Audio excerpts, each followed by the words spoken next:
گھنے سبز جنگل میں جہاں دھوپ پتوں پر رقص کرتی اور پرندے خوشی کے گیت گاتے، وہاں ایک شرارتی اور تجسس بھرا چیتا رہتا تھا جس کا نام تھا زوہی۔ زوہی کو جنگل گھومنا، نئی جگہیں تلاش کرنا اور نئے جانوروں سے دوستی کرنا بہت پسند تھا۔ ایک دن صبح زوہی ایک تتلی کے پیچھے دوڑتے دوڑتے جنگل کے ایک ایسے حصے میں پہنچا جہاں وہ پہلے کبھی نہیں گیا تھا۔ وہاں ایک خوبصورت تالاب کے کنارے ایک بہت ہی بوڑھا کچھوا بیٹھا تھا۔ اس کا نام تما تھا۔ ہیلو، آپ کون ہیں؟ زوہی نے پوچھا۔ میں تما ہوں، ایک عقلمند کچھوا، بوڑھے کچھوے نے نرمی سے کہا۔ میں صدیوں سے اس جنگل میں رہ رہا ہوں۔ واقعی؟ زوہی حیرت سے بولا، تو آپ نے سب کچھ دیکھا ہے؟ تما نے مسکرا کر کہا، جی ہاں۔ ایک زمانہ تھا جب یہ جنگل زندگی سے بھرا ہوا تھا۔ ہاتھیوں کے جھنڈ گھومتے تھے، دریا صاف بہتے تھے اور پرندے آسمان کو رنگوں سے بھر دیتے تھے۔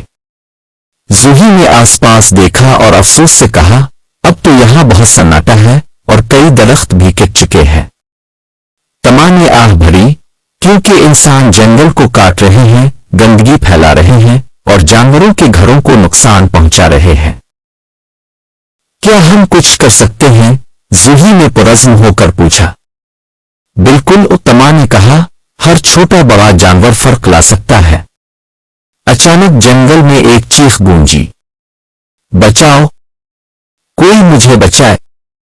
زوہی فوراً چونک گیا۔ یہ تو بنی بندر کی آواز ہے۔ زوہی تیزی سے آواز کی سمت دوڑا۔ چند لمحوں بعد وہ ایک کھلی جگہ پہنچا اور چونک گیا۔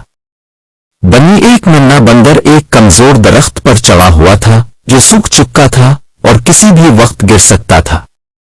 زوہی، مجھے ڈر لگ رہا ہے، بنی چلایا۔ زوہی نے فوراً قریب کی پہاڑی پر چڑھ کر مضبوط بیل کاٹا۔ پھر وہ بیل کو لے کر ایک مضبوط درخت پر چڑھا اور اسے بنی کی طرف پھینکا۔ اپنی دم سے اسے پکڑ لو اور مضبوطی سے جھول جاؤ، زوہی نے کہا۔ بنی نے بیل پکڑی اور زوہی نے احتیاط سے اسے نیچے کھینچ لیا۔ تم نے میری جان بچائی، بنی نے زوہی کو گلے لگاتے ہوئے کہا۔ تبھی تما باقی جانوروں کے ساتھ وہاں پہنچا۔ زوہی، تم نے نہ صرف بہادری دکھائی بلکہ ایک اور سبق بھی سیکھا، جب درخت کٹ جاتے ہیں تو جانوروں کے گھر خطرے میں پڑ جاتے ہیں۔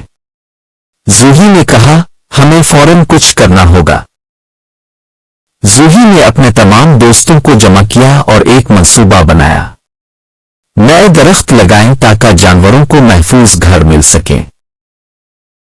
صفائی مہم چلائیں تاکہ جنگل اور دریا صاف رہیں۔ لوگوں کو آگاہ کریں تاکہ ہر کوئی جنگل کی حفاظت میں شامل ہو۔ زوہی روزانہ جانوروں کو ماحول کی حفاظت کی تربیت دیتا، جانوروں کی مدد کرتا۔ جلد ہی زوہی کو سب جنگل کا ہیرو کہنے لگے۔